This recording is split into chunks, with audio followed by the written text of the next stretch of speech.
We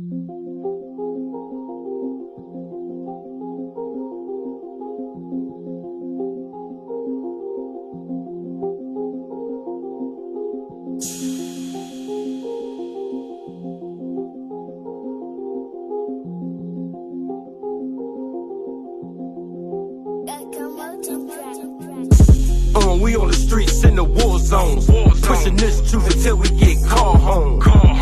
I got brothers I could fall on, any situation brothers I could call on. All we gotta do is log on, send a chain message seeing if the God's home. Our brother need help now, no matter what it is, we deny self now. Nobody getting let down, for the most high we gotta put our best down. Man, I love this brotherhood. On the road again, hitting up another hood. Up north, down south, Midwest, it don't matter, we gon' bring it out.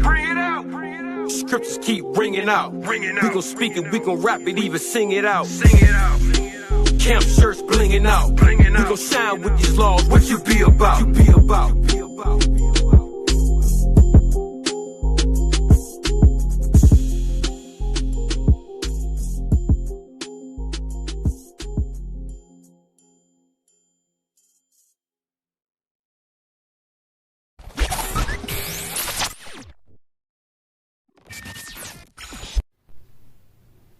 Shalom.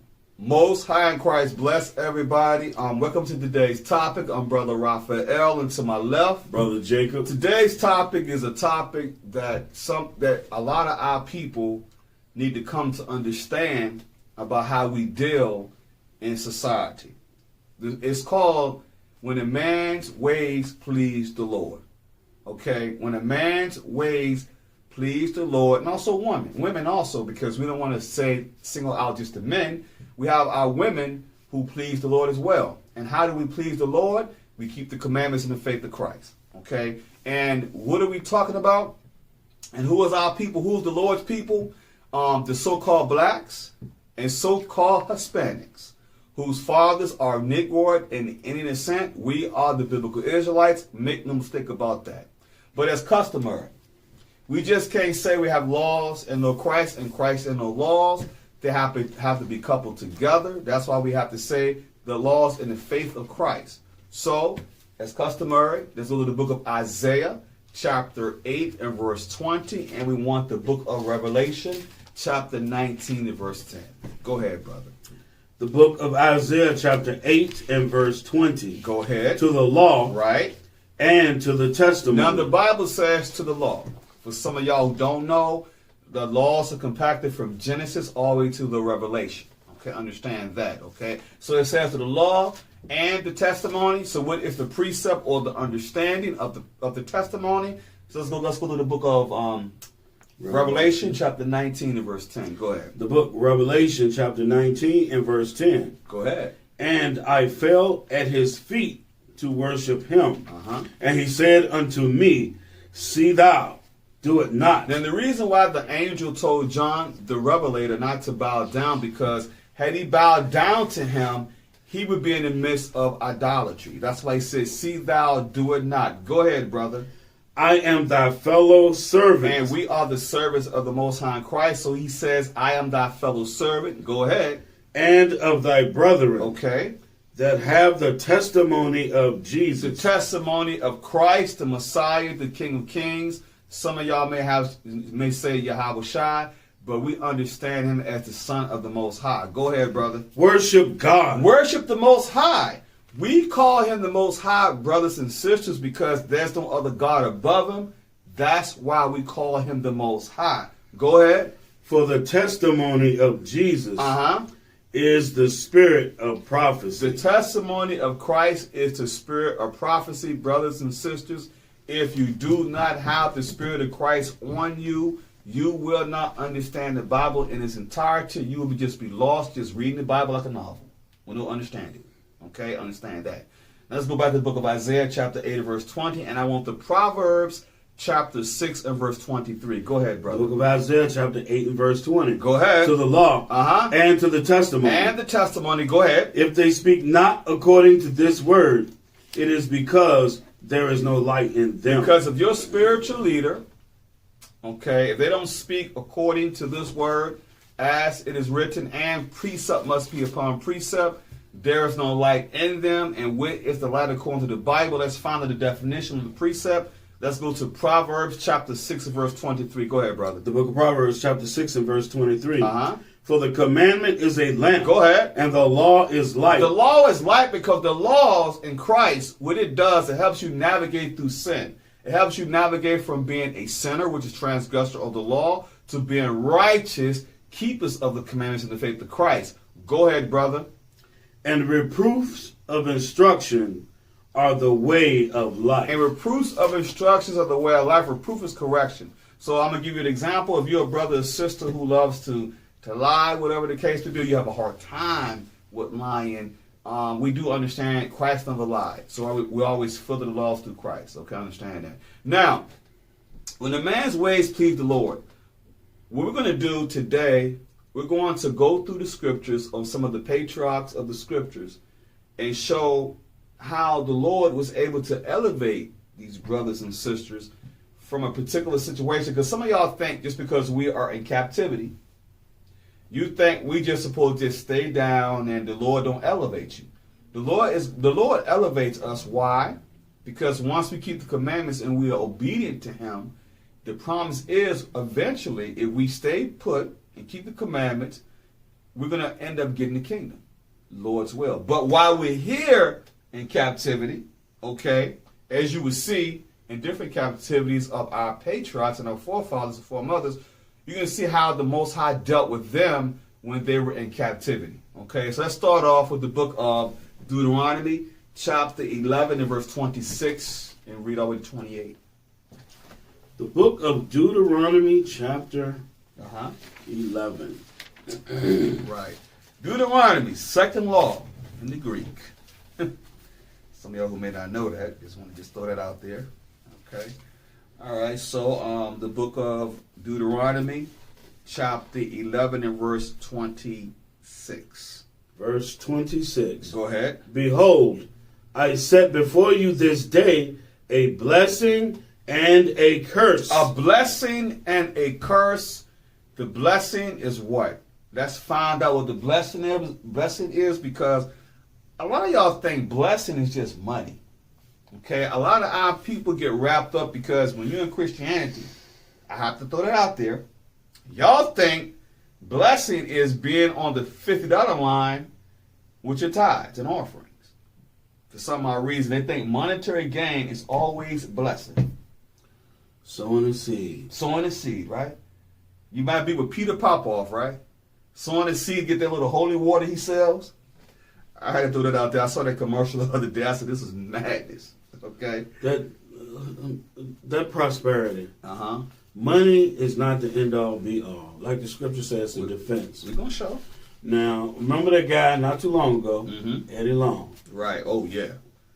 How do I not forget him? Eddie Long. Now, Eddie Long had money. But I believe he did. Where is he now? Right. Most High took his spirit because he was basically in the midst of homosexuality, which we went over that last week. And it shows you also how that prosperity doctrine, the true prosperity, we can also show you that too. Because for some of our people, they always think prosperity is about money. And we've been misinformed about that for many years, okay? So let's go to the book of Deuteronomy, chapter 28 and verse 1. Let's find out what the blessings are, because some of our people think blessings is about money. It's crazy. We're going to show you all the true blessing. The book of Deuteronomy, chapter 28 and verse 1. Go ahead. And it shall come to pass. It's a future tense. It shall come to pass. Go ahead, brother. If thou shalt hearken diligently. It's a condition. If you shall hearken diligently, listen, read. Unto the voice of the Lord thy God. Go ahead. To observe and to do all his commandments. Did he say some commandments? And to do all his commandments. All his commandments, read. Which I command thee this day. Go ahead. That the Lord thy God will set thee on high. Set thee on what? On high. Above all nations of the earth. Does that sound like we supposed to be holding hands with other nations? The Lord said he would set thee on high above all nations. That sounds like rulership to me. Yeah, it does not sound like an individual. Exactly. It says above all nations. Above you ain't all going nations. above all nations by yourself. Right. And not just that. If I'm supposed to be equal, why is the Lord saying above all nations? Because some of y'all are saying all men are created equal. Isn't that what they say? The Bible just said if you keep the commandments, I will set thee on high above all nations. Let's find out some blessings. Go ahead. Go ahead. Mm-hmm. And when they said that all men are created equal, we were in slavery. You best that was believe not it. meant for us. Mm-hmm. No, great point. Great point. We were in captivity. We were in hard bondage. Go ahead. Verse 2. Uh-huh. And all these blessings shall come on thee Uh-huh. and overtake thee. Go ahead. If thou shalt hearken unto the voice of the Lord thy God. Uh-huh. Blessed shall thou be in the city. Are we blessed in the city right now? Don't we have to march and beg for rights? Don't we have to ask, like we always in the poorest sections of the cities that we're residing, we're always in the projects and so forth. So the scripture says, blessed shalt thou be in the city. Go ahead. And blessed shalt thou be in the field. So blessed shalt thou be in the field, which means everything you touch as far as your businesses. And also, this is back then, it was dealing with farming. Because as you know, Israel, where we were farmers back then, so we're dealing with in the field. During this time, the curse is flip-flopping. We were cursed in the field because where did they have us doing? We're basically picking cotton for the so-called white man in different nations. Go ahead. Verse 4. Go ahead. Blessed shall be the fruit of thy body, Uh-huh. and the fruit of thy ground, Go ahead. and the fruit of thy cattle, Go ahead. and the increase of thy kind, Uh-huh. and the flocks of thy sheep. See, now the fruit of thy body is dealing with your children, Mhm. your family, your lineage. So it would be blessed, you won't be cursed. Okay. Also, it's dealing with your flocks, because during that time, like I said before, Israel were farmers. So if you had many flocks and much cattle, you were rich during that time. Yeah, that was our source of income back then, because most of us was farmers. Go ahead, brother. The increase of thy kind and the flocks of thy sheep. Go ahead. Blessed shall be thy basket and thy store. Thy basket and thy store, because your businesses would be flourishing. So that's the blessings of it. Everything we touch will basically turn to gold. But right now, are we dealing with that now? See, that's prosperity. That's not Right. That's not just money. It's whatever you set out to do. It's not just money. Exactly. They put such, and the money got somebody else's face. Right. And here's the thing. It says, blessed shall be thy basket and thy store, because it was commerce for Israel. Because if I was a farmer, let's say I had some flocks, excuse me, and you was a person who just dealt with silver. Mm-hmm. Okay, we could barter. Okay, if I have a skill set, we barter together. What does that do? That helps improve the economy.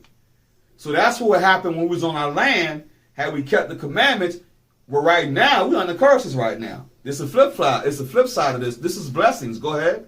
I'm not gonna do too many blessings. I just want to make the point. Go ahead. Verse 6.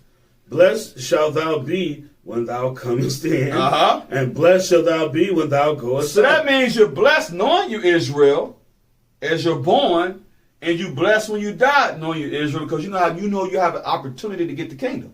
Right now, the flip side of that is we're blessed, we're cursed when we come in by thinking we Gentiles, and we curse when we die because we still think we Gentiles. That's a curse, not knowing who you are, not knowing your biblical nationality, especially by knowing you're an Israelite. Go ahead. The Lord shall cause thine enemies that rise up against thee to be smitten. That's a blessing. To do what? To be smitten before thy face. They shall come out against thee one way and flee before thee 7 ways. Drop down to verse 4. Jump down to verse 9. Verse 9. The Lord shall establish thee an holy people unto himself. That's a blessing. That a holy people unto himself, the Lord. Go ahead. as he have sworn unto thee. Has he sworn that with other nations? Because last I checked, this promise is only for Israel. Go ahead. If thou shalt keep the commandments of the Lord thy God. Go ahead. And walk in his ways. Walk in. That's what you mean by walk with God. Right. And you see in the Old Testament, like Abraham walked with God. Right. Noah walked with God. Right. Enoch walked with God. Right. They kept commandments. This is the precept, the direct precept to show you in walking in his ways. That is a blessing. Okay? Not just money. Blessing is rulership. What this really is establishing, brothers and sisters, is establishing what would have happened had we kept the laws, statutes, and commandments in the faith of Christ. But what we chose to do, that's why we're under curses. That's why we go to chapter 28, verse 15 through 68. It shows us the flip side, and that's what side of the spectrum we're on today. We're under curses right now, not blessings. Okay, now let's get to the flood. Can I read verse 10? Oh, go ahead. Watch this. Go ahead. And all people of the earth shall see that thou art called by the name of the Lord, and they shall be afraid of thee. Wait a minute. Is anybody afraid of us now? No. It's the other way around. We're afraid of everybody else. That's a blessing. Look, man, listen. I'm glad you pulled that. And all the people of the earth shall see that thou art called by the name of the Lord, and they shall be afraid of thee. Why? Because the Lord is behind you. Right. The Lord is blessing you. They say, you know what? We can't mess with these Israelites because we know if we mess with them, something's going to happen. Their God is behind them. That's a blessing to know that God is behind you. But the curses is when you are under subjection to the other nations and we're being put to death on a daily basis. And everybody getting away with it. So right now, we're trying to establish ourselves to get back to this. Right. To get back to the blessings. But unfortunately, we think blessings is all about money. Sow a seed, brother. You know, go do this. Not realizing the seed you sowing got an Edomite face on it. Right. So he controlled the monetary system. So you're thinking blessings is taking this man's monetary system and making it and say that's a blessing. But not knowing the Lord's going to set thee on high above all nations, give you your own land, have everything prosper. I mean, it's a prosperity within your own nation. What more can you ask? The Lord is behind you. But no, we understand captivity. No, unfortunately. Now, let's go to the book of Jeremiah, chapter 29, verse 4. I want you to read all the way to 7 to show you something, brothers and sisters. It's not always bad, but we have to give y'all examples, holy examples, on what the Lord told us as the true people of the book. Okay, understand that. Check this out. This is Jeremiah the prophet. He's explaining what the Lord told him to tell Israel, okay, about being in captivity in ancient Babylon. Okay? Right. Go ahead, brother. The book of Jeremiah, chapter 29 and verse 4. Go ahead. Thus saith the Lord of hosts, the God of Israel. The God of who? Of Israel. Go ahead. Unto all that are carried away captives, whom I have caused to be carried away from Jerusalem unto Babylon. Because why? Because similar to today in New Babylon, we were disobedient. Mm-hmm. So the Lord allowed the Babylonians under Nebuchadnezzar to put us in captivity, our kings as well, kings and prophets and all, to go into captivity. Because why? Because we were disobedient and we broke the commandments. The same way we are today. We are very stiff-necked and very rebellious. That's why we still in captivity. Go ahead, brother. Verse 5. Go ahead. Build ye houses. Go ahead. And dwell in them. Go ahead. And plant gardens. And eat the fruit of them. So the Lord is telling you, stay a while. You're going to be, so you might as well build your house, get your living going, whatever you're doing, whether you're a farmer, you're a blacksmith, whatever you do, whatever your skill set is, you might as well get yourself together. Because you have a long haul for this captivity. That's why the Lord is telling you, Go ahead on and just take your wives. Keep reading. He can say, take your wives. Go ahead. Verse 6. Right. Take ye wives and beget sons and daughters. Go ahead. And take wives for your sons and give your daughters to husbands. Go ahead. Give your daughters to husbands, that they may bear sons and daughters, that ye may be increased there and not diminished. Not diminished. Verse 7 is the key. Verse 7. And seek the peace of the city. Right, like now. Seek the peace of the city because you're in captivity. So the Lord is saying, still do what you need to do. Keep commandments because guess what? You're in captivity. We have to serve our captivity for being disobedient to the Lord's commandments. Go ahead. Whither I have caused you to be carried away captive. And pray unto the Lord for it. Go ahead. For if the peace thereof shall ye, for in the peace thereof shall ye have peace. Shall ye have peace. So the Lord has given us the example as repentant Israelites. Like right now, we are in New Babylon, Babylon the Great. So he's telling us the same situation now. Get yourself prepared, okay? Keep the commandments in the faith of Christ right now. The same way he told us back then. Okay, I caused you to go into captivity. Why? Because you were disobedient. So what he's saying is go ahead on, get yourself together in captivity. I had to bring that point out. Yeah, and while you there, seek the peace of the city. Right. So in our history, we were rebellious people, and the other nations, they would come put us to death. So seek the peace of the city, even today. Seek the peace of the city. You in captivity. The laws of the land, abide by them, agree with our adversary quickly. Romans 13. You know, we already told y'all that. So, but in the meantime, keep the commandments because the Lord will fight for you. Okay? Now, let's go to the book of Genesis. Chapter 41, verse 8. I want to read all the way to verse 16. Read about our brother Joseph. How Joseph was and how the Lord was able to exalt him. Because understand something, brothers and sisters, when your ways please the Lord, he's going to show you something, the example.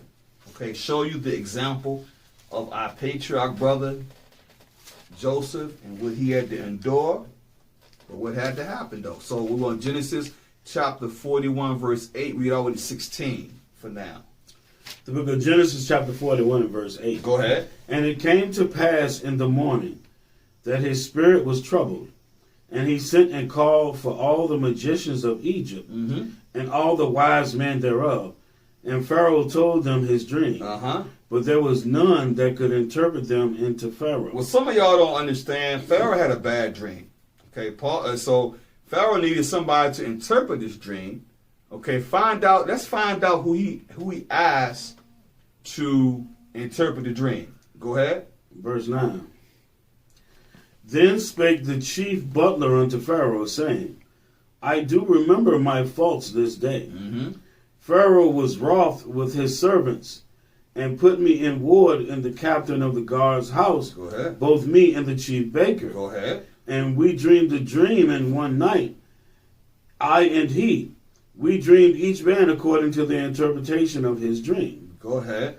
And there was there with us a young man, an Hebrew servant, in the captains of the guard. And we told him, and he interpreted to us our dreams. To each man according to his dream he did interpret. Okay, go ahead. And it came to pass, as he interpreted to us, so it was. Me he restored unto mine office, and him he hanged. Ooh. He won't playing. I'm telling you right now, they weren't playing back then. Go ahead. Then Pharaoh sent and called Joseph, and they brought him hastily out of the dungeon. Because for some of y'all who don't know, Joseph was wrongly put into a dungeon. Okay? And we're showing y'all how he come from the dungeon. We're going to show y'all how he was able to be exalted because he was falsely accused of dealing with Pharaoh's wife. Pharaoh's wife was the one that initiated it. She tried to get this brother to go against, the commandments. Joseph wouldn't do it. Joseph basically broke away, almost naked, basically. And she accused the brother of dealing with her. And he didn't. So they put him in the dungeon. So right now they need him now. He's showing y'all somehow the Most High is working this. Now they need him. Go ahead, brother. And he shaved himself Uh-huh. and changed his raiment and came in unto Pharaoh. You know why he did that, right? But it should, you can't just you can't go stand in front of a king. You got, when you look at kings, there's a similitude there of the reverence you're supposed to give to the Most High. Right. It's that you're supposed to present yourself with respect and order. So if he's respecting this wicked oppressor, same way our people are today, like we were saying today, we go hard for our oppressor all day. But when it comes to the truth, and we say, okay, the Lord said do this, y'all have a fit. Oh man, how you gonna tell me what to wear, what to dress? Well, the Lord said you're supposed to present yourself this way, but you'll rather go and listen to your oppressor, have them give you a dress code, have them do all these different things for him. But when the Lord tells you to do something, especially in an organization, you find fault. You want to be upset about that. But you go hard for your oppressor, but you won't go hard for your own people. Ain't that something to be in order? But look at this. Go ahead, read. Verse 15. And Pharaoh said unto Joseph, I have dreamed a dream. Go ahead. And there is none that can interpret it. And I have heard say of thee that thou canst understand a dream to interpret it. Go ahead. And Joseph answered Pharaoh, saying, It is not in me. God shall give Pharaoh an answer of peace. And Pharaoh said unto Joseph, In my dream, behold, I stood upon the bank of a river. And behold, there came up out of the river 7 kine, fat-fleshed. Well, jump into verse 25. That's what I really want you to do. I'm sorry. Verse 25. Yeah, jump up to 25. Get to the point. And Joseph said unto Pharaoh, The dream of Pharaoh is one. Go ahead. God have showed Pharaoh what he is about to do. Verse 28. Verse 28. This is the thing which I have spoken unto Pharaoh. Go ahead. What God is about to do, he showeth unto Pharaoh. Go ahead. Behold, there come 7 years of great plenty throughout all the land of Egypt. Go ahead. And there shall arise after them 7 years of famine. And all the plenty shall be forgotten in the land of Egypt. And the famine shall consume the land. Go ahead. And the plenty shall not be known in the land by reason of that famine following. For it shall be very grievous. And for that the dream was doubled unto Pharaoh twice. It is because the thing is established by God. It's established by the Most High. He's the one that brings this. Go ahead. And God will shortly bring it to pass. So what he's doing, he's telling Pharaoh to prepare yourself, because this is what's about to go down. Go ahead. Now, therefore, let Pharaoh look out a man discreet and wise, and set him over the land of Egypt. Verse 34. Let Pharaoh do this, and let him appoint officers over the land, and take up the 5th part of the land of Egypt in the 7 plenteous years. And let them gather all the food of those good years that come, and lay up corn under the hand of Pharaoh. And let them find food in the cities. Go ahead. And their food shall be for store to the land against the 7 years of famine. So what he's showing him is prepare yourself for the famine, store it up. So he's giving him great wisdom right now, right? And this wisdom comes from the Most High. Go ahead. Which shall be in the land of Egypt, that the land perish not through the famine. Go ahead.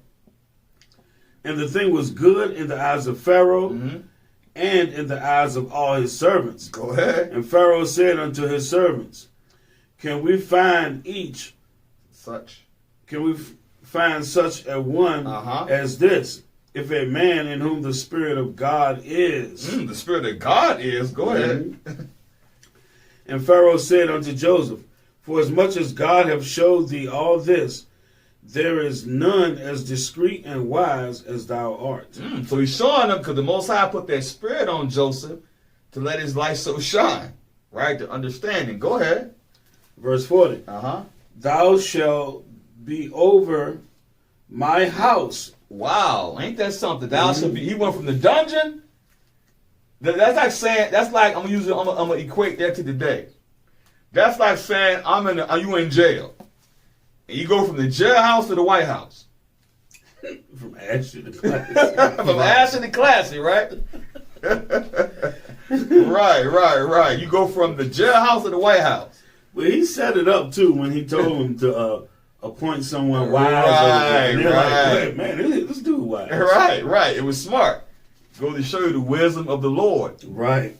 Go ahead. Verse 40. Thou shalt be over my house, and according unto thy word shall all my people be ruled. Only in the house will I be greater than thou. This is only in the throne. Oh. Only in the throne. Only in the throne will I be great. So he's letting you know you can't be above the throne now. Yeah, you're gonna be in command, but you can't be above the throne. Go ahead, read on. Second in command. Right, exactly. Verse 41. And Pharaoh said unto Joseph, See, I have set thee over all the land of Egypt. And Pharaoh took of his ring from his hand and put it upon Joseph's hand, and arrayed him in vestures of fine linen, and put a gold chain about his neck. Think about that. Think about that, brothers and sisters. And he did go from Ashley to Classy. You better believe that. He was fly now. Now you see the Lord set him up, but let's jump to the next chapter. Start at verse 42. Start at verse 1. Genesis chapter 42 and verse 1. Go ahead. Now when Jacob saw that there was corn in Egypt, Jacob said unto his sons, Why do ye look one upon another? And he said, Behold, I have heard that there is corn in Egypt. Get you down thither, and buy for us from thence, that we may live and not die. And Joseph's 10 brethren went down to buy corn in Egypt. Go ahead. But Benjamin, Joseph's brother, Jacob sent not with his brethren. For he said, Lest peradventure mischief befall him. Because Benjamin was the youngest. He was the baby. So he said, mischief befall on him. Go ahead. And the sons of Israel came to buy corn among those that came, for the famine was in the land of Canaan. Go ahead. And Joseph was the governor of the land. And he it was that sold to all the people of the land. And Joseph's brethren came and bowed down themselves before him with their faces to the earth. Go ahead. And Joseph saw his brethren, and he knew them, but made himself strange unto them, and spake roughly unto them. And he said unto them, Whence come ye? And they said, From the land of Canaan, to buy food. Now Joseph understood that what his brothers did to him, they left him basically for dead, because they was jealous of the dream that he had. So basically, he's basically playing with them right now. Okay, they don't even know who he is, because they hadn't seen him in years. Okay, go ahead. Well, I was just going to say, they keeping commandments, so they got beards. But on the other hand, the Egyptians, especially in the ruling class, they shave all the hair off. Right. That's their custom. Yeah. And he probably speaking whatever their language is that they're speaking. And not just that, too. Keep in mind, for some of y'all who don't do your historians, Pharaoh is a so-called black man. So how would Joseph is making himself like an Egyptian. So he had to look like the Egyptians, to be like an Egyptian, right? Okay. To show you that, go ahead. Verse 7. And Joseph saw his brethren, and he knew them. I read that already. You already read that. Verse 8. And Joseph knew his brethren, but they knew not him. They didn't know who he was. Go ahead. And Joseph remembered the dreams which he dreamed of them, and said unto them, Ye are spies, to see the nakedness of the land ye are come. Go ahead. I was thinking about the dream as I was reading it, because it was coming true. Verse 10.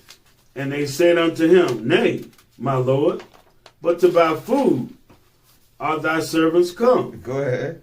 Verse 11. We are all one man's sons. We are true men. What makes them true? Keep commandments. Mm-hmm. Go ahead. Thy servants are no spies. Go ahead. And he said unto them, Nay, but to see the nakedness of the land ye are come. Uh-huh. And they said, Thy servants are 12 brethren, the sons of one man in the land of Canaan. And behold, the youngest is this day with our father, and one is not. Mm-hmm. One is not. Uh-huh. Verse 14. And Joseph said unto them, that is, if that I spake unto you, saying, Ye are spies. Go ahead. Hereby ye shall be proved. By the life of Pharaoh ye shall not go forth hence, except your youngest brother come hither. Go ahead. Send one of you, and let him fetch your brother, and ye shall be kept in prison, that your words may be proved, whether there be any truth in you, or else by the life of Pharaoh, surely ye are spies. Go ahead. And he put them all together in ward 3 days. And Joseph said unto them the third day, This do and live, for I fear God. Mm-hmm. If ye be true men, let one of your brethren be bound in the house of your prison. Mm-hmm. Go ye, carry corn for the famine of your houses. But bring your youngest brother unto me. So shall your words be verified, and ye shall not die. And they did so. Uh-huh. Verse 21. Uh-huh. And they said one to another, We are very guilty concerning our brother, in that we saw the anguish of his soul when he besought us, and we would not hear. Therefore is this distress come upon us. Go ahead. Verse 22. Uh-huh. And Reuben answered them, saying, Spake I not unto you, saying, Do not sin against the child? And ye would not hear. Therefore, behold, all his blood is required. Verse 23. And they knew not that Joseph understood them, for he spake unto them by an interpreter. Go ahead. And he turned himself about from them and wept, and returned to them again, and communed with them, and took from them Simeon, and bound him before their eyes. Go ahead. Then Joseph commanded to fill their sacks with corn, and to restore every man's money into his sack, Uh-huh. and to give them provisions for the way, and thus he did unto them. And they laded their asses with corn, and departed thence.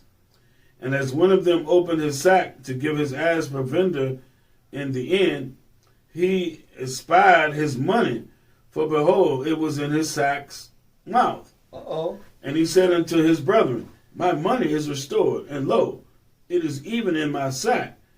And their heart failed them. Uh-huh. And they were afraid, saying one to another, What is this that God have done unto Because us? they worried that they might have been in error. They was worried that maybe we might have stolen. That's what they worried. That's what they so concerned. Like, wait a minute, we did something wrong.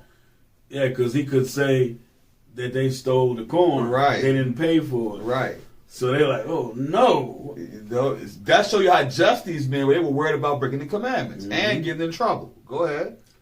Verse 29. Uh-huh. And they came unto Jacob, their father, unto the land of Canaan, and told him all that befell unto them. Go ahead. Saying,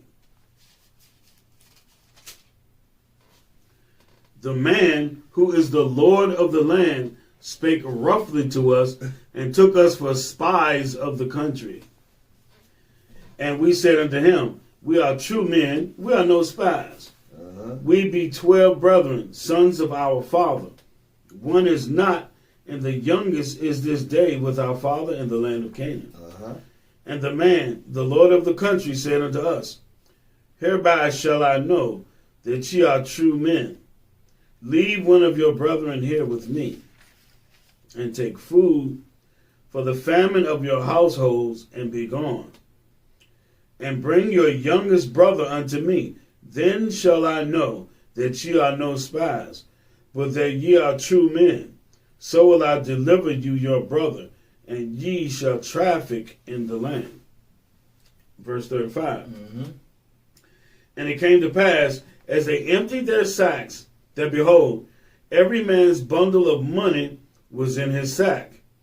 And when both they and their father saw the bundles of money, they were afraid. And Jacob their father said unto them, Me have ye bereaved of my children. Joseph is not, and Simeon is not, and ye will take Benjamin away? All these things are against me. All these things. So he's worried because then he's concerned that something could happen to him. Okay, and then jump to chapter 43, verse 11 and 12 now. Chapter Book of Genesis, chapter 43, and verse 11. And their father Israel said unto them, If it must be so, now do this. Take of the best fruits in the land in your vessels, and carry down the man a present, a little balm, a little honey, spices, myrrh, nuts, and almonds. And take double money in your hand, and the money that was bought again in the mouth of your sacks. Carry it again in your hand. Peradventure, it was an oversight. Because he's trying to correct the situation, because Joseph, what people don't know is Jacob was a just man. So Jacob said, listen, y'all made a mistake. We got to make this right. Okay? It's showing y'all, even in that, he's showing y'all how we're supposed to deal even as Israelites, even dealing with other nations. Okay? Now go to chapter 45 and start at verse 1. Okay, I'm just going to finish up. My goodness. The book of Genesis, chapter 45 and verse 1. Go ahead. Then Joseph could not refrain himself before all them that stood by him. And he cried, Cause every man to go out from me. And there stood no man with him, while Joseph made himself known unto his brother. So now he started to reveal himself to his brother because they hadn't seen him in a while. So remember, Joseph is the governor now. Joseph could have easily held a grudge against his brother, like the heck with y'all. But he's showing y'all something. Go ahead. Verse 42. Verse 2. Verse 2. And he wept aloud, and the Egyptians of the house of Pharaoh heard. Go ahead. And Joseph said unto his brother, I am Joseph. Doth my father yet live? And his brethren could not answer him, for they were troubled at his presence. Because they knew what they did. How long was it? Like 30 years? 30, yeah. Yeah, they knew what they did to him. No, I think it was longer than, was it 30? Yeah, it was. Yeah, no, so. Yeah, it was a while, but because he was there 30 years more than me. They was worried. They were like, we did this to him. Now they're worried. Go ahead. Well, watch what he say. Verse 4. Verse 4, and Joseph said unto his brethren, Come near to me, I pray you.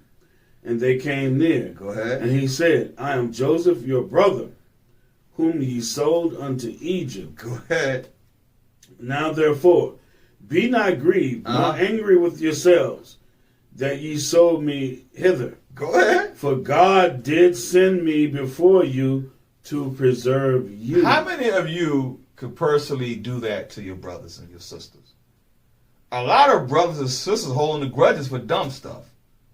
This man was put in prison, okay? He was sold to the Egyptians, left for dead practically, and this man had enough heart, enough spirit of Christ at the time to forgive his brother, and he had status, so he used his status to do what? To help his people. Keep reading. Give me one of those. What you need? A wipe for my glasses. I got one for you. Go ahead.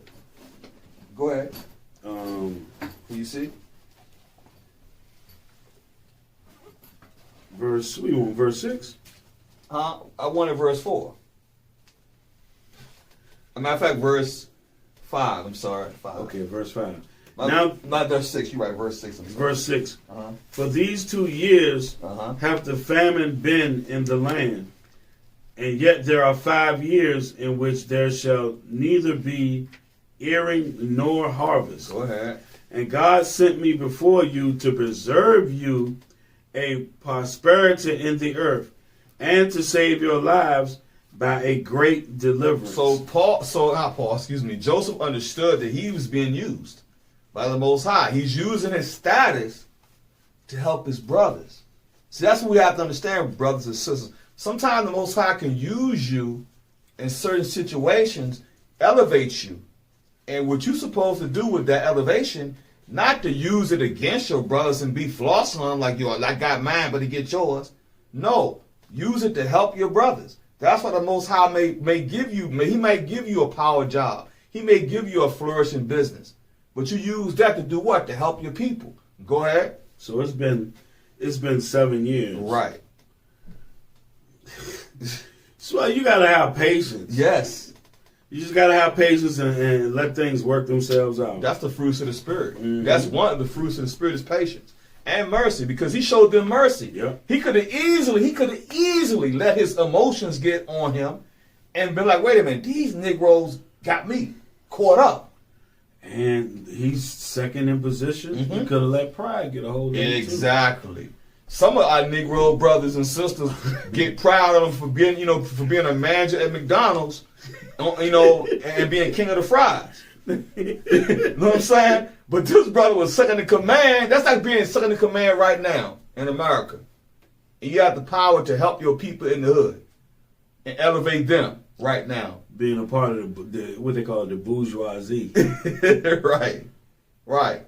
But he had the presence of mind to understand that the Lord was using him. Go ahead, brother. So verse 7. Yeah, verse 8 now. Verse 8. Uh-huh. So now it was not you that sent me hither, but God. Uh-huh. And he have made me a father to Pharaoh, and Lord of all his house, and a ruler throughout all the land of Egypt. Think about that, brother. He went from the jailhouse to the throne. Go ahead. Second in command. Go ahead. Verse 9. Haste ye, and go up to my father. Go ahead. And say unto him, Thus saith thy son Joseph, God hath made me Lord of all Egypt. Think about that. Come down unto me, tarry not. Go ahead. And thou shalt dwell in the land of Goshen. And thou shalt be near unto me, thou and thy children. Why is it saying Goshen? You should use that for when we was for Passover, right? Because this is before Passover. In Goshen, right? Go ahead. The plagues.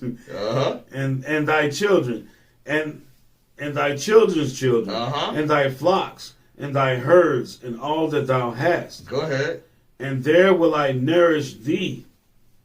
For yet there are 5 years of famine, lest thou and thy household and all that thou hast come to poverty. Right. Go ahead.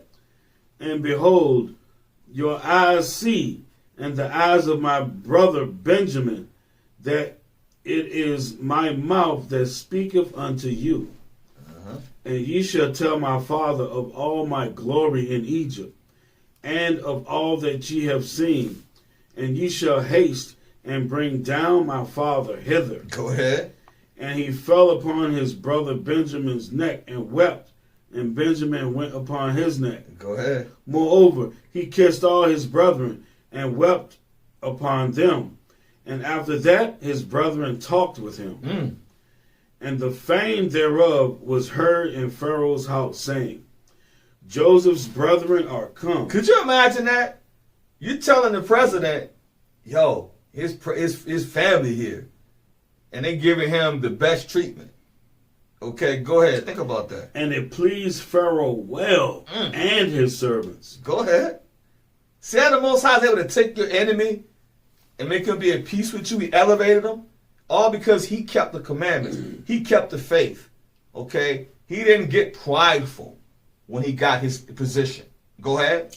And Pharaoh said unto Joseph, Say unto thy brethren, This do ye, lade your beasts and go. Get you into the land of Canaan. Go ahead. And take your father and your households, and come unto me, and I will give you the good of the land of Egypt, and ye shall eat the fat of the land. The best. Go ahead. Verse 19. Now thou art commanded, this do ye. Take you wagons out of the land of Egypt for your little ones. For your little ones, go ahead. And for your wives. And bring your father and come. That's like saying, go get some limos and pick up all your family. And come on. You know what I'm saying? That's what he said. I'm just equating to the day. That's all. Go ahead. And regard not your stuff, for the good of all the land of Egypt is yours. Think about that.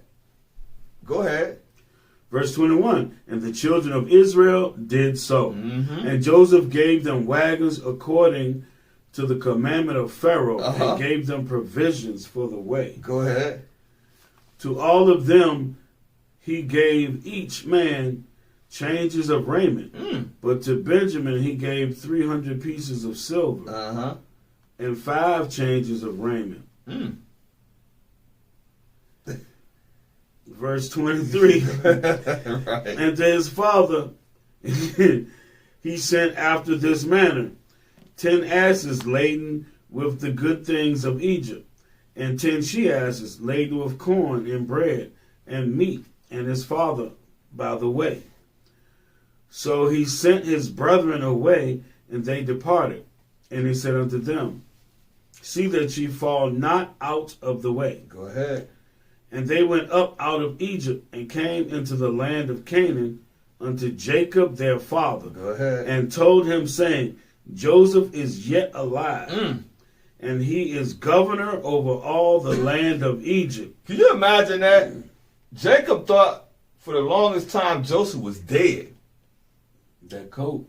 Is this your son's coat or no? Right. Go ahead. Yeah. And now you're hearing, wait a minute, he's what? That's like saying you thought your son was dead, and somebody woke you up and said, yo, Jake, your son is the doggone vice president of the United States. And you're like, what? I'm just showing y'all the equivalent of what Jacob is thinking. It's funny, his name Jacob. I had to use you as an example. Go ahead, Jake. And Jacob's heart fainted, for he believed them not. He probably make it out of here. You know what I'm saying? He couldn't believe it. Like, are you serious? No way. Go ahead.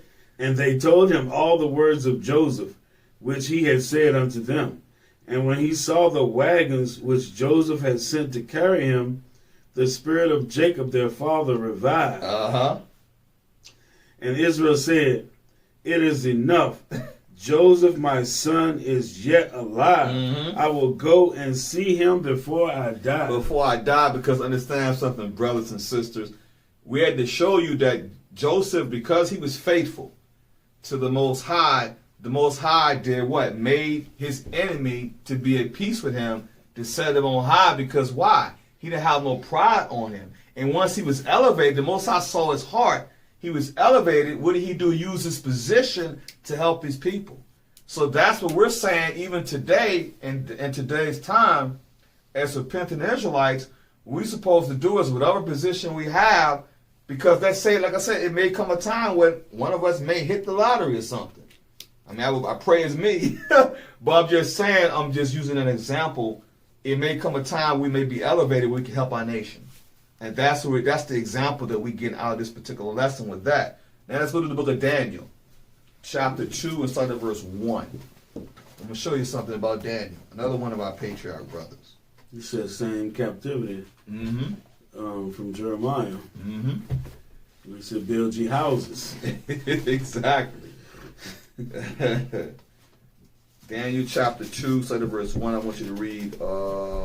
It's going to be a little bit of reading with this. Go ahead. The book of Daniel, chapter 2 and verse 1. Go ahead. And in the 2nd year of the reign of Nebuchadnezzar dreamed dreams, wherewith his spirit was troubled, and his sleep brake from him. Then the king commanded to call the magicians, and the astrologers, and the sorcerers, and the Chaldeans, for to show the king his dreams. So they came and stood before the king. Go ahead. And the king said unto them, I have dreamed a dream, and my spirit was troubled to know the dream. Then spake the Chaldeans to the king in Syriac, O king, live forever. Tell thy servants the dream, and we will show the interpretation. The king answered and said to the Chaldeans, The thing is gone from me. If ye will not make known unto me the dream with the interpretation thereof, ye shall be cut in pieces. That's some pressure. That means you don't tell me what the dream means, we're going to cut your behind up. Go ahead. And your houses shall be made a dunghill. Good gracious. Go ahead. But if ye show the dream and the interpretation thereof, ye shall receive of me gifts and rewards and great honor. Therefore, show me the dream and the interpretation thereof. That's a heck of a doggone, that's a heck of a ultimatum. Man, you know, when you like, so reading the book of Daniel, Right. the three holy children, what is it? The Epistle of Jeremy. It's all about Babylon, man. They're what you call belief system. They being shown that it's straight trash. Your gods ain't eating the food. That gonna people is your gods ain't saving you. Right. They ain't doing nothing.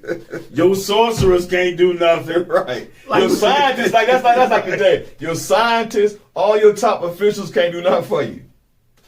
You know what I'm saying? So you're sitting there like, well, damn, who can help me? I tell you what, if you can't help me, I'm going to cut you in pieces. Man, they hit right here. Yeah, they hit. Go ahead. In verse 7, they answered again and said, let the king tell his servants the dream. Go ahead. No, he said, you got to tell the dream. He said, they answered again and said, let the king tell his servants the dream, and we will show the interpretation of it. Go ahead. The king answered and said, I know of a certainty that ye will gain the time, because ye see the thing is gone from me. Go ahead. Right. He's saying they stalling. They stalling. He said, y'all stalling, you know what I'm saying? They shook. They like, man, who we going to get to help us with this? Right. This man ain't playing. Nebuchadnezzar ain't no joke. Nebuchadnezzar made it known. You don't tell me that dream, you can cut up. So you better figure it out. Go ahead. Verse 9. But if you will not make known unto me the dream, there is but one decree for you. He said one. Go ahead. For ye have prepared lying and corrupt words to speak before me. Till the time be changed. So he said, y'all should have find some way to figure this, to the stall tactics, what you're doing.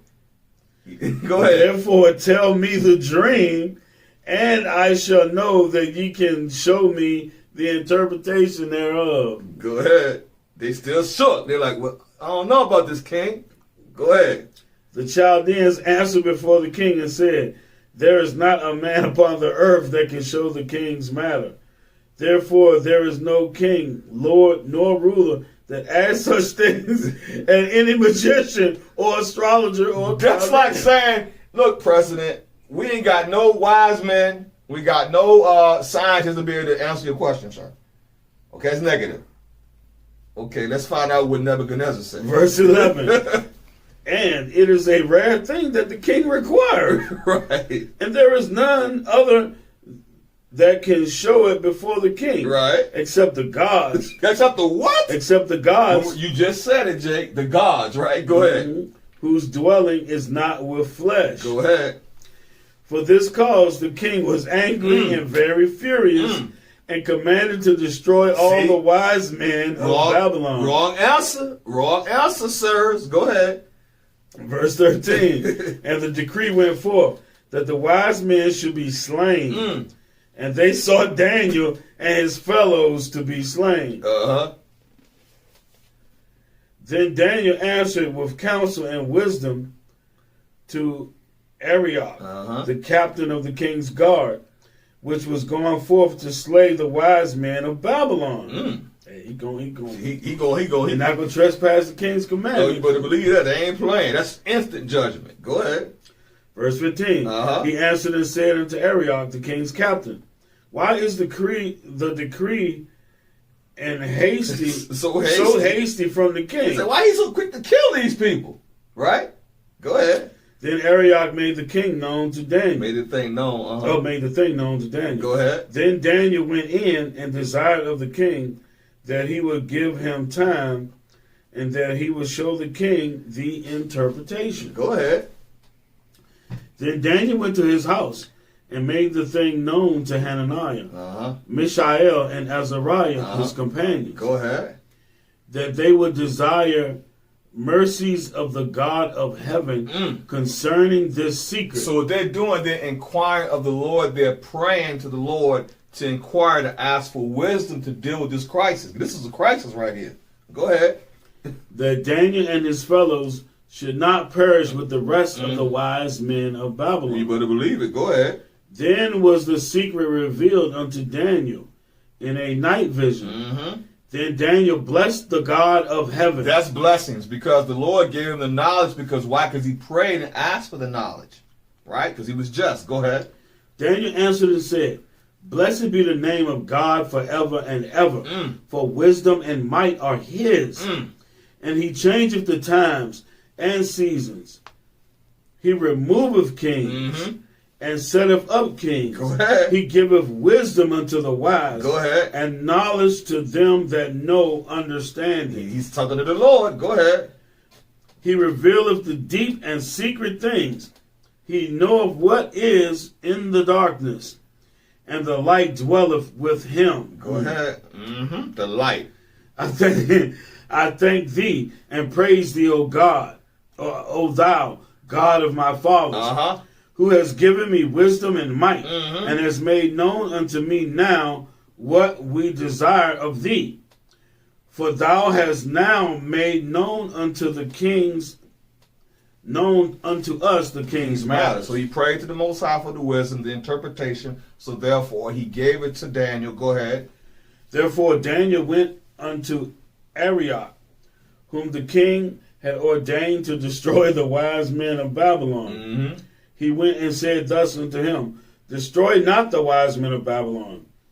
Bring me in before the king, and I will show unto the king the interpretation. Go ahead. Then Arioch brought in Daniel before the king in haste. He ain't waste no time. Go and ahead. said thus unto him, I have found a man of the captives of Judah. See that? The captives of Judah. Go ahead. That will make known unto the king the interpretation. Go ahead. The king answered and said to Daniel, whose name was Belteshazzar. Art thou able to make known unto me the dream which I have seen, and the interpretation thereof? Go ahead. Daniel answered in the presence of the king and said, the secret which the king hath demanded cannot the wise men, the astrologers, the magicians, and soothsayers show unto the king. But there is a God in heaven. What? There is a God in heaven. Go ahead. That revealeth secrets. And maketh known to the king Nebuchadnezzar. Go ahead. What shall be in the latter days. Go ahead. Thy dream and the visions of thy head upon thy bed are these. Verse 29. As for thee, O king, thy thoughts came into thy mind upon thy bed, what should come to pass hereafter? And he that revealeth secrets maketh known to thee what shall come to pass. Go ahead. But as for me, this secret is not revealed to me for any wisdom that I have more than any living, but for their sakes that shall make known the interpretation to the king, and that thou mightest know the thoughts of thy heart. Verse 31. Thou, O king, sawest, and behold, a great image. This great image, whose brightness was excellent, stood before thee, and the form thereof was terrible. This image's head was of fine gold, the breast and his arms of silver, his belly and his thighs of brass, his legs of iron, his feet part of clay, his feet part of iron and part of clay. Now, what I want you to do, Jake, jump all the way down to 40. Jump down to verse 46. Verse 46. Then the king Nebuchadnezzar fell upon his face and worshipped Daniel. Because Daniel told him the interpretation. I just wanted to just skip because I didn't want to do all that reading, just for time's sake. But what it is showing you is Daniel had the wisdom of the Most High to show him the interpretation. Go ahead. And commanded that they should offer an oblation and sweet odors unto him. Go ahead. The king answered unto Daniel and said, of a truth it is, that your God is a God of gods, and a Lord of kings, and a revealer of secrets. Go ahead. Seeing thou couldst reveal this secret. Then the king made Daniel a great man, and gave him many gifts, and made him ruler over the whole province of Babylon, and chief of the governors over all the wise men of Babylon. Go ahead. Then Daniel requested of the king, and he set Shadrach, Meshach, and Abednego over the affairs of the province of Babylon. But Daniel sat in the gate of the king. So not only did he set himself up, he set his brethren up too. So it goes back the same thing with Joseph. It's showing you the same example that Daniel, he was given, he was made peace by the king. The king basically gave him a lot of power. He used his power to help his brothers. You see what I'm saying? So it's showing y'all he was a just man, so the Most High set him up. Okay? Now let's go to the book of Ecclesiasticus, chapter 18 and verse 25. I'm just cutting this short. I don't want to have it too long. This dude's ungrateful too. Huh? Because if I'm not mistaken, they turned on Daniel later, try to get him burnt up. Right. What do you want? Sirach what? Sirach 18:25. The book of Ecclesiasticus, chapter 18 and verse 25. Go ahead. When thou hast enough, remember the time of hunger. You know how sometimes you basically didn't have a little bit of money and you got, a little bit of prestige. It says, when thou hast enough, remember the time of your hunger. Go ahead. And when thou art rich, think upon poverty and need. Think upon poverty and need. So sometimes what can happen, you think about it when you was struggling. So that's why it's easy to look at your brothers and sisters and say, you know what? I know what it is. I was in that position before. So you start to have understanding about people's situations. So it makes you want to help your brothers and your sisters. I just want to be able to point out, stay in Sirach, go to 29 verse 11. Now, to bring some points out. Ecclesiasticus chapter 29 and verse 11. Go ahead. Lay up thy treasure according to the commandments of the Most High, and it shall bring thee more profit than gold. You see that? Lay up the commandments, lay up thy treasures according to the commandments of the Most High, and it shall bring thee more profit than gold. Because once you have the understanding of the commandments, and you apply the commandments to your nation, it can be more profitable. Why? Because you're applying the commandments to your nation. And the Most High can bless us more because we are applying it to our brothers and sisters. Okay? Stay in Sirach, go to verse 30 and verse 14. Show y'all the something. book of Ecclesiasticus, chapter 30 and verse 14. Go ahead. Better is the poor, being sound and strong of constitution, than a rich man that is afflicted in his body. So that's something. You could be a rich man, sick all day, but does that make you blessed? You may have money. That's why you keep telling blessing ain't always money. Your health, it could be failing. You could be the richest person. You have a lot of rich, sick people. Look at, here's an example. The guy that was, what's his name? That was telling everybody about black holes. The guy, what's his name? He was the scientist in the wheelchair, and he talked through the thing. What is that guy's name? He all just mangled all up. I forgot his name. I can't remember his name, but he's at like the most famous scientist. He's about a black guy. Uh-huh. But what's the good of, he can't enjoy it. He can't enjoy nothing. He talked through it. He talked with his through a little thing. He move it around. They got plenty of money. Right. Okay, verse 15. Verse 15. Health and good estate of body are above all gold. You just talked about that. Mm-hmm. It says health and good estate of body are above all gold. Go ahead. And a strong body above infinite wealth. Give me a strong body above infinite wealth all day. I would rather have money. I rather would not have money I would rather not be in a wheelchair. Can you imagine? Can you imagine what he would pay to be able to walk? Exactly. He'd give all that up just so he can walk. You see, that's what people don't understand. Go ahead, verse 16. Verse 16. There is no riches above a sound body, and no joy above the joy of the heart. The joy of the heart, to not be depressed. Because some people are depressed and got money. Why you think some people commit suicide? They got money. You be like, why would they want to commit suicide and they got all this money? It's something empty inside. It's certain voids within you. The only thing that can help you is the joy of the heart. The joy of the Lord is your strength.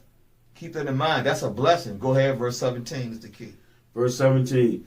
Death is better than a bitter life or continual sickness. Yes, the Lord says better to die than to constantly keep being sick. Because that's not living. So blessings, like I said, is not always about money. It's having a sound mind. You know, being able to wake up in the morning and thank the Most High. You have a sound mind to be able to walk, to be able to see, to be able to hear, to be able to taste. Those are things that we take for granted because we think about money. You know, a lot of people, they don't understand that's true blessings right there. But how that ties into what we're talking about, go to Sirach 31 now. And go ahead and start at verse 1. Show you The something. book of Ecclesiasticus, chapter 31 and verse 1. Watching for riches consumeth the flesh, and the care thereof driveth away sleep. So you worried about money, that paper chasing, you up late at night trying to figure out how you going to make money. Okay? You're making it an idol. Right, exactly. If it's consuming, if it's driving away sleep, you making it an idol. Exactly. Verse 2. Watching care will not let a man slumber. As a sore disease breaketh sleep. Yeah, because you worry about that money. That's like, white people do that. Yeah. They'll get that money and then they do everything in their power to keep it. That's right. Jump into verse 8. Verse 8. Blessed is the rich that is found without blemish and have not gone after gold. Without gold. You know what I'm saying? Yeah. Stephen Hawking. Yeah. That's him. Oh my goodness. Yeah. And the scripture says, blessed is the rich that is found without blemish. Without blemish, which means without sin. Okay? Without, willful sin. And have not gone after gold, which means you're not covetous. Because the Most High can make you rich. The Most High can, like I just said, the Most High can say, you know what? We're going to bless you and see what you're going to do with it. With this money. And see if you're going to help your people. Because we just saw some examples of Joseph and Daniel. We're going to deal with it. We're going to deal with another one of our patriarchs right quick, too. Well, you just said that about his people. Let me read the next verse. Yeah, exactly. I was going to tell you to keep reading. In verse 9. Who is he? And we will call him blessed. Go ahead. For wonderful things hath he done among his people. You see that? Wonderful things have he done among his people, because you may have this money or status, you help your people out. You see, it's not just about you. Right. It's your people. It's your nation. Once we start thinking nation-minded and start thinking kingdom-minded, we're going to get out of here. But once we keep thinking individuals all the time, I got mine, but get yours, we'll never be able to build as a nation, and we'll always be behind. Well, keep that in mind, brothers and sisters. Keep reading. Verse 10. Who have been tried thereby and found perfect. Then let him glory, who might offend and have not offended, or done evil and have not done it. We've all done that. Okay? Go ahead. His goods shall be established, and the congregation shall declare his alms. You see, his goods should be so. You know, see, alms is basically for your nation. Go ahead. He's not speaking of himself. Exactly. They exalt him. Exactly. Or speaking of his good works. Go ahead. Verse 12. If thou sit at a bountiful table, be not greedy upon it, and say not, there is much meat on it. So don't sit there and get prideful and say, my table, I got plenty of food, whatever, and you don't want to share with your brothers and sisters. So that's one thing about it. So this goes back to when a man's ways please the Lord, he can make you rich. He can elevate you. But we have to get out that mentality of doing things wickedly. Give me the book of Joshua, chapter 1 and verse 8. I have to hit this. We got to hit this. Yeah. Got to hit this, brother. Joshua 1 and verse 8, to show our people that the Lord is the one that make you prosperous. Everybody get up on that prosperity doctrine, right? Well, we prospering. Okay. Well, what does the Lord say about that? They'll toss that money out there and dance and walk on that money, but they won't walk on them commandments. You better believe it. They'll moonwalk on the money. But like you said, they will not do the words of this book. So, the book of Joshua 1 and verse 8, brother. The book of Joshua, chapter 1 and verse 8. Go ahead. This book of the law. The book of the law, read. Shall not depart out of thy mouth. Go ahead. But thou shalt meditate therein day and night. Learn of it and apply it. Meditate day and night. Go ahead. That thou mayest observe to do according to all that is written therein. All that is written therein. Go ahead. For then thou shalt make thy way prosperous, and thou shalt have good success. So that's how you get prosperity, by not letting the book of the law depart from your mouth. And meditate day and night, and thou shalt do what? Thou shalt be prosperous and have good success. That's a promise from the Lord. You don't say nothing about money. Exactly. Say nothing about you going on shopping sprees. Exactly. None of that kind of stuff. Man. None of that nonsense. Let's go to the book of Esther. One of our sisters. We got to go to the sisters too. You're going to make me go to the front of the book to get the right page. In the book of Esther, chapter 2, instead of verse 5. And read the 7. Let's see, Esther 2.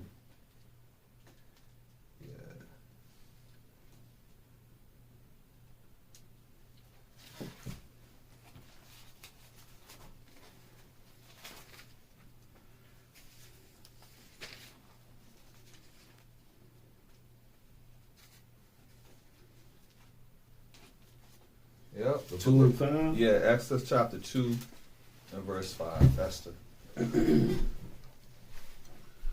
book of Esther, chapter 2 and verse 5. Now in Shushan the palace, there was a certain Jew whose name was Mordecai, the son of Jair, the son of Shimei, the son of Kish, a Benjamite, who had been carried away from Jerusalem with the captivity which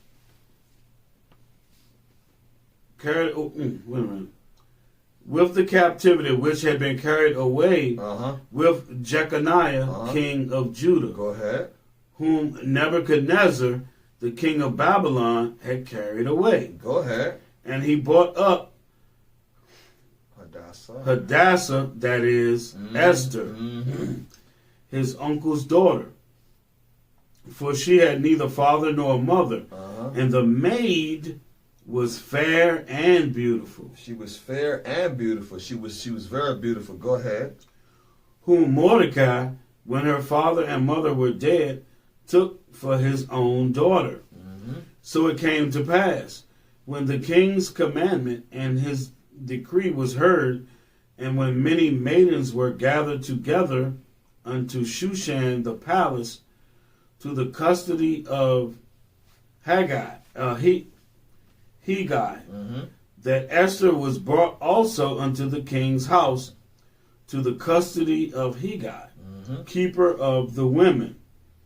And the maiden pleased him, and she obtained kindness of him, and he speedily gave her things for purification, with such things as belonged to her, and 7 maidens, which were meet to be given her out of the king's house.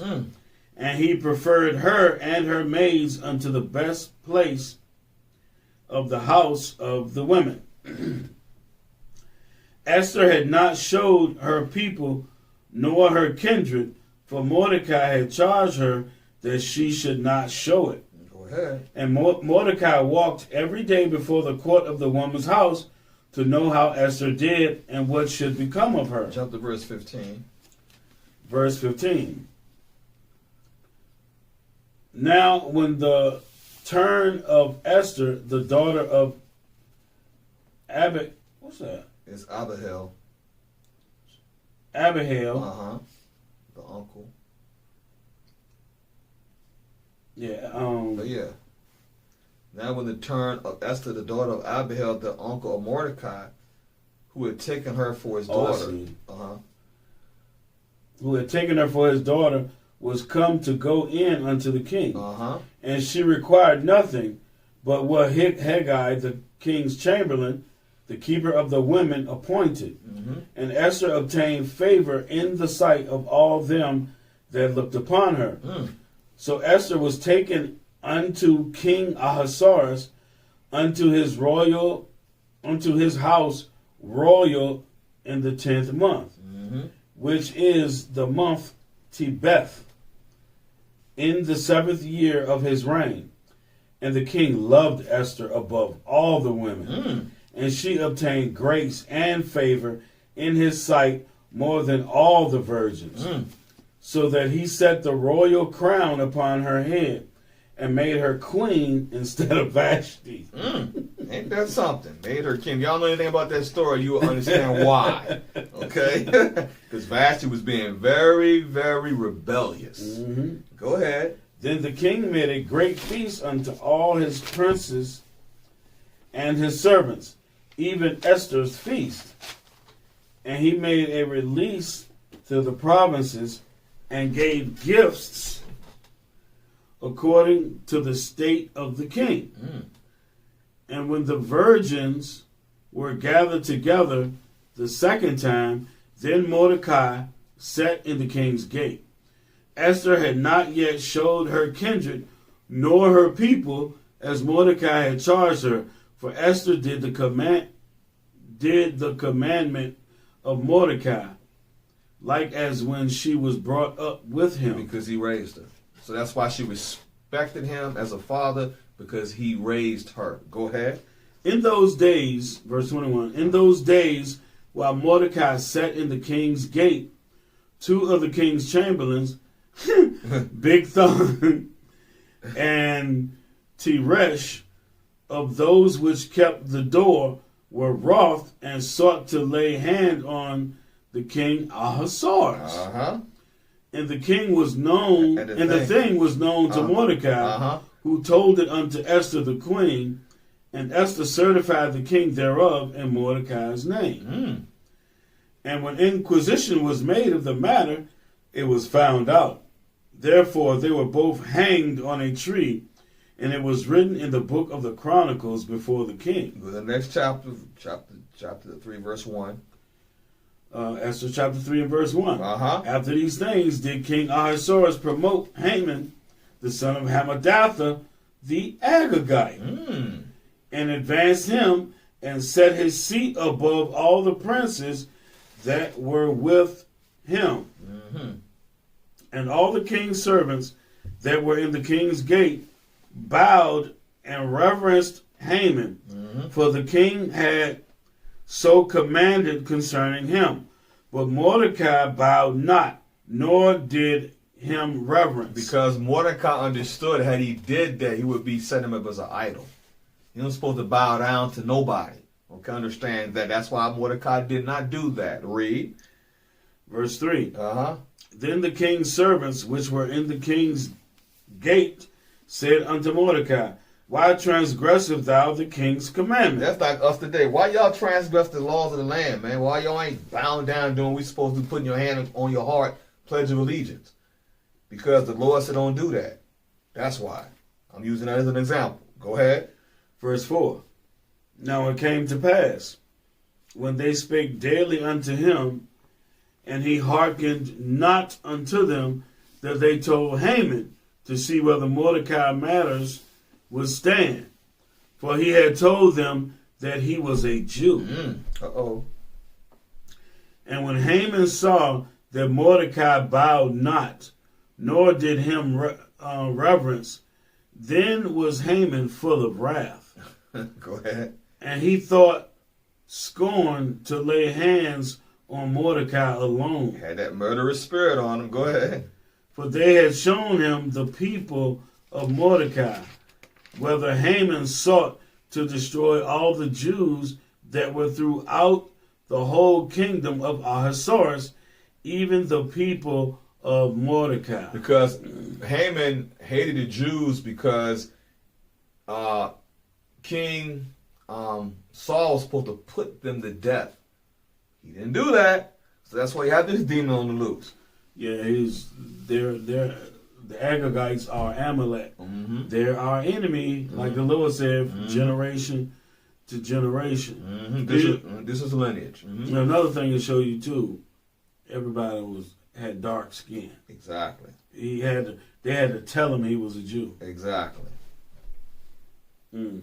Exactly. Everybody knew who Haman was because Haman was a doggone Edomite. Right. It didn't take much to know who he was. Go ahead. Verse 7. In the first month, that is the month of Nisan, in the 12th year of King Ahasuerus, they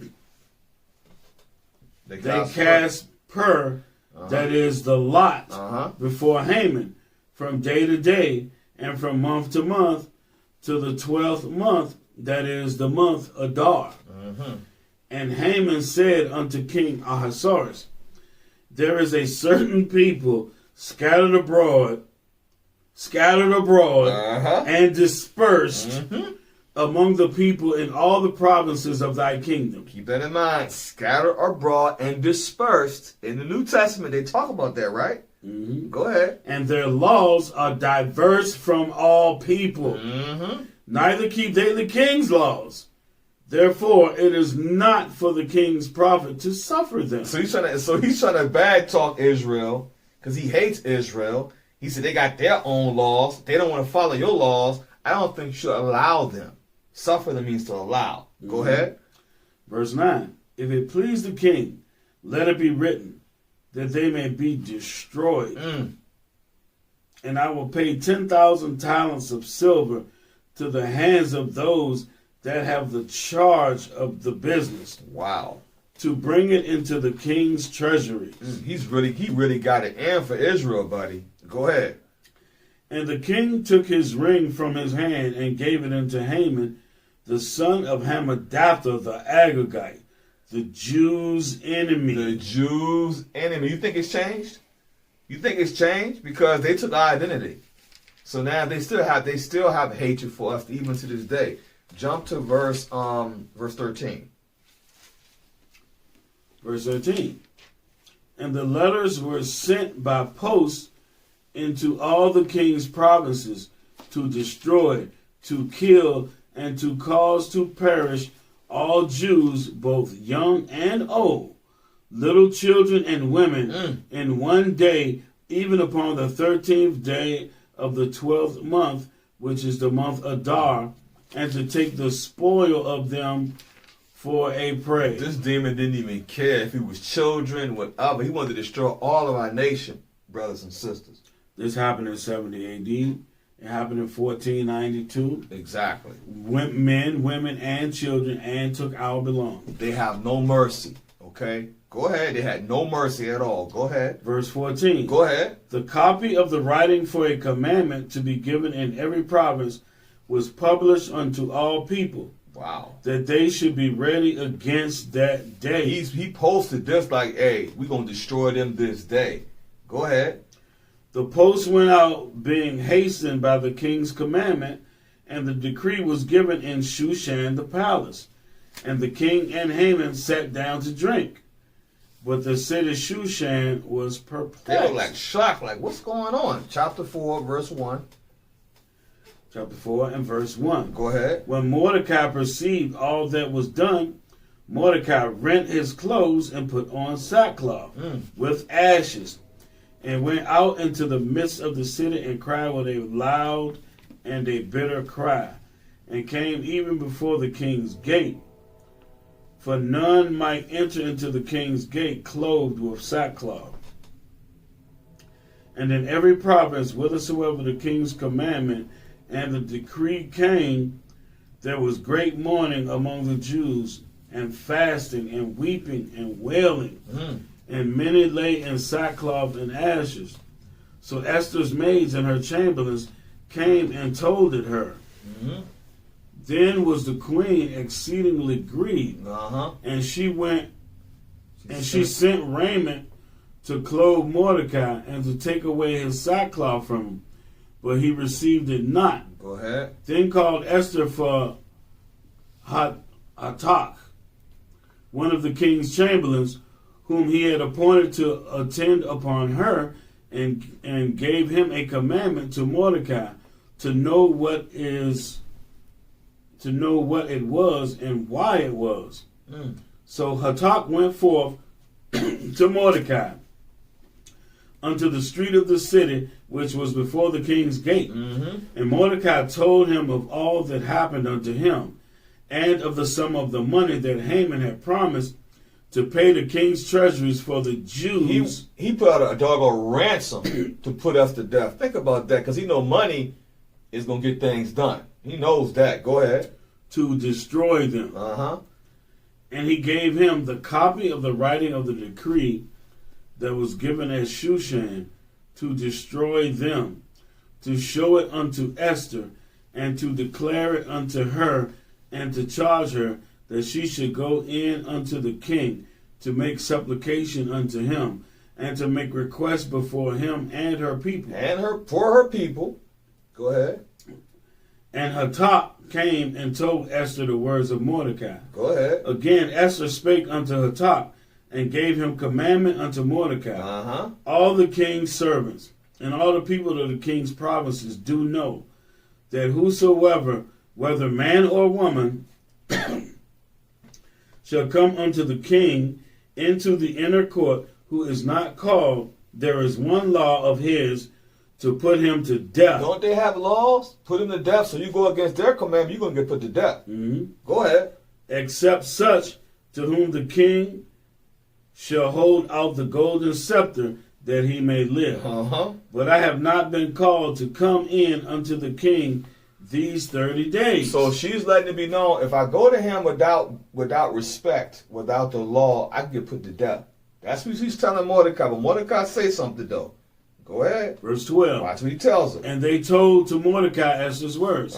Then Mordecai commanded to answer Esther, think not with thyself that thou should escape in the king's house more than all the Jews. He said, don't think you safe up there because you live in high up there, up in the king's palace. Don't think it can't come to you. Go ahead. For if thou altogether hold thy peace at this time, then shall there enlargement and deliverance arise to the Jews from another place. So don't worry. If you don't do it, the Most High will raise somebody up. That's what we keep telling everybody. The Most High don't need us. The Most High can raise somebody else up if we refuse to do the work. So that's basically what he's telling her. Don't think just because you up there in the king's palace, you're safe. The Lord will find somebody else to rise up to deliver Israel. Go ahead, brother. But thou and thy father's house shall be destroyed. And who knoweth whether thou art come to the kingdom for such a time as this? Go ahead. Then Esther bade them return Mordecai this answer. Go ahead. Go, gather together all the Jews that are present in Shushan, and fast ye for me, and neither eat nor drink 3 days. That's true fasting. Nothing touch your lips, not a doggone Daniel fast. Go ahead. Night or day. I also and my maidens will fast likewise, and so will I go in unto the king, which is not according to the law. And if I perish, I perish. So Mordecai went his way and did according to all that Esther had commanded. John, now jump to chapter 6 now, verse 1. I have to get to finish up on this. All right, the book of Esther, chapter 6 and verse 1. On that night could not the king sleep, and he commanded to bring the book of records of the Chronicles, and they were read before the king. So that's the Most High giving him a dream, right? Showing you something. Go ahead. And it was found written that Mordecai had told of Bigthana and Teresh, two of the king's chamberlains, the keepers of the door, who sought to lay hold on King Ahasuerus. Go ahead. And the king said, what honor and dignity have been done to Mordecai for this? Then said the king's servants that ministered unto him, there is nothing done for him. Go ahead. And the king said, who is in the court? Now Haman was come into the outward court of the king's house to speak unto the king to hang Mordecai on the gallows that he had prepared for him. Because he had so much hatred for Mordecai, he said, he prepared a hanging spot for the gallows, gonna put him to death. Watch what the Most High do. Go ahead. Verse 5. And the king's servant said unto him, behold, Haman standeth in the court. Go ahead. And the king said, let him come in. So Haman came in, and the king said unto him, what shall be done unto the man whom the king delighteth to honor? Now Haman thought in his heart, to whom would the king delight to do honor more than to myself? More all the this gonna be me. You know what I'm saying? He gonna honor me. You know, I'm the man. You know. Go ahead. And Haman answered the king, for the man whom the king delighteth to honor, Go ahead. let the royal apparel be brought, which the king useth to wear, and the horse that the king rideth upon, and the crown royal which is set upon his head. And let this apparel and horse be delivered to the hand of one of the king's most notable princes, that they may array the man withal whom the king delighteth to honor, and bring him on horseback through the street of the city, and proclaim before him, this shall it be done to the man whom the king delighteth to honor. Go ahead. Then the king said to Haman, make haste, and take the apparel and the horse, as thou hast said, and do even so to Mordecai the Jew, that sitteth at the king's gate. Let nothing fail of all that thou hast spoken. Then took Haman the apparel and the horse, and arrayed Mordecai, and brought him on horseback through the streets of the city, and proclaimed before him, thus shall it be done unto the man whom the king delighteth to honor. Go ahead. And Mordecai came again to the king's gate, but Haman hastened to his house mourning and having his head covered. So the whole lesson in this, y'all, brothers and sisters, is this. Sister Hadassah, which is Queen Esther, she used her position that she was set up by the Most High to help save her people eventually. That's why we celebrate Purim every year. Okay? And what happened was she also, the Most High also elevated Mordecai. That's why it's called Mordecai's Day as well, because they were steadfast in keeping the commandments. So what ended up happening was they were set on high, even in captivity now, because this is the Persian Media captivity. And what happened was they used their position to help our people. Yep. You understand that? So that's what we're showing y'all, the different examples of, even though you're in captivity, brothers and sisters, the Most High can raise you up. Matter of fact, I'm going to hit that. Give me the book of, we use it all the time, the book of Psalms, chapter 75, verse 6 and 7. We use this all the time. To show us some of the last couple of scriptures to show y'all what the Most High does. The Most High is the one that sets you up on high. The book of Psalms, chapter 75, verse 6 and 7. The book of Psalms, chapter 75 and verse 6. Go ahead, brother. For promotion come neither from the east, nor from the west, Okay. nor from the south. Right. But God is the judge. He's the what? God is the judge. Go ahead. He putteth down one and setteth up another. We just showed you the Most High can put down kings and set up kings. The same way he put down Saul and he raised up David.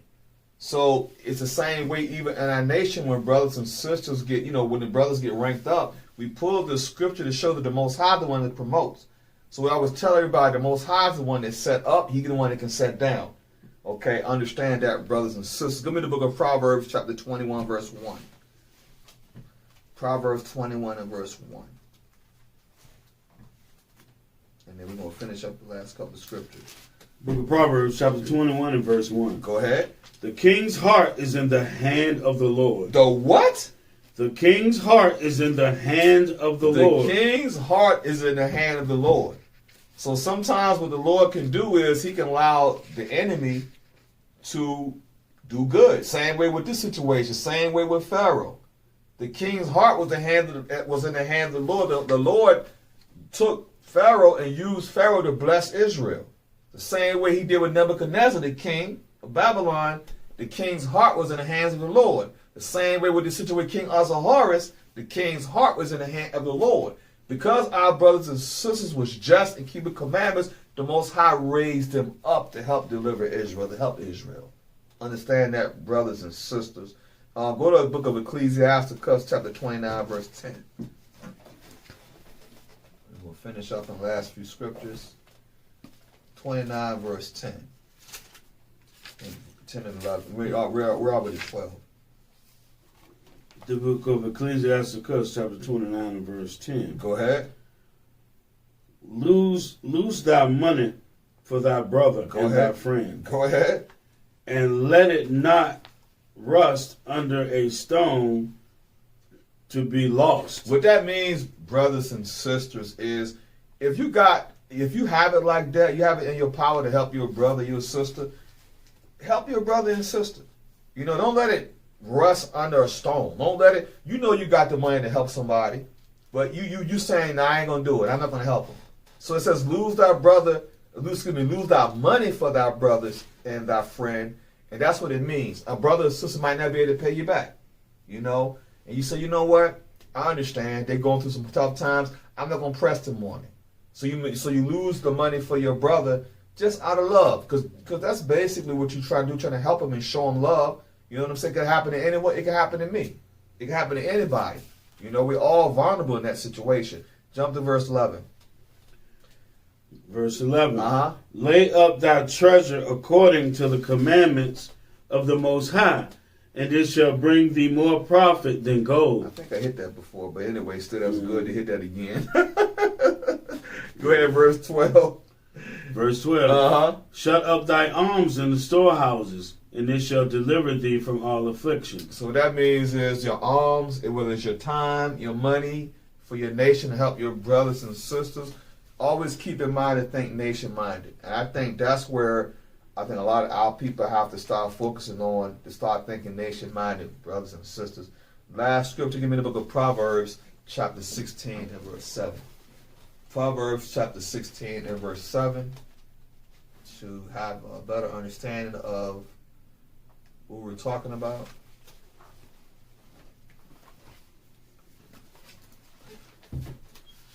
Book of Proverbs, chapter 16 and verse 7. Go ahead. When a man's ways please the Lord, Uh-huh. he maketh even his enemies to be at peace with him. So, in this context, brothers and sisters, when a man's ways please the Lord, how do we please the Lord? By keeping his commandments in the faith of Christ. We just showed some examples of our brothers and our sisters who would keep the commandments in the faith of Christ, who walk with the Most High, and basically what they were doing, they were obedient. So the Most High raised them up, raised them up, whether it was riches, whether it was power. They used their power and their riches to better their community and better their nation. And that's what we must do as a nation. Whatever we have, whatever knowledge we may have to help our brothers and sisters, we use that to help build our nation. And that's what we must do, brothers and sisters. Keep that in mind. Okay? So let's give me the book of 1 Peter, chapter 2, verse 21, to finish up on today's class.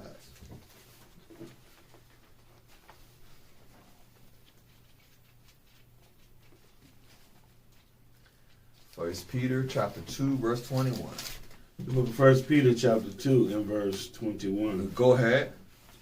For even hereunto were ye called, Right. because Christ also suffered for us, leaving us an example, that ye should follow his steps. We should follow Christ. Christ was the ultimate. We measure ourselves up to Christ. Go ahead, brother. Who did no sin, Go ahead. neither was guile found in his mouth. Because Christ wasn't deceitful. He told it like it was. He told it straightforward. Go ahead. Who, when he was reviled, reviled not again. Go ahead. When he suffered, he threatened not, Go ahead. but committed himself to him that judgeth righteously. That judges righteously. So Christ gave his life, to help Israel, to be the example, to give us grace and mercy, to make peace with the Most High in Christ. The book of Acts chapter 5, verse 29. Just to finish up, brother. The book of Acts chapter 5 and verse 29. Go ahead. Then Peter and the other apostles answered and said, we ought to obey God rather than men. And that's who we must obey, brothers and sisters. We must obey the Most High in Christ rather than man. Okay, because the Most High is the one that will set us on high. Christ will set us on high. We have to have this true spirit and love one another. We use our wisdom to help our people. We use our riches to help our people. We want to give the Most High in Christ all the praise and glory for allowing us to even teach this word just a little bit, just to give us a little bit of knowledge. We thank the Most High in Christ. Brothers and sisters, stay strong, stay blessed, okay? And let's just keep that love for one another, that their true understanding in Christ, follow Christ. That's how we're supposed to walk, okay? Thank you. That's like we want to say again. And like I said before, shalom. Shalom. Shalom. Mm-hmm.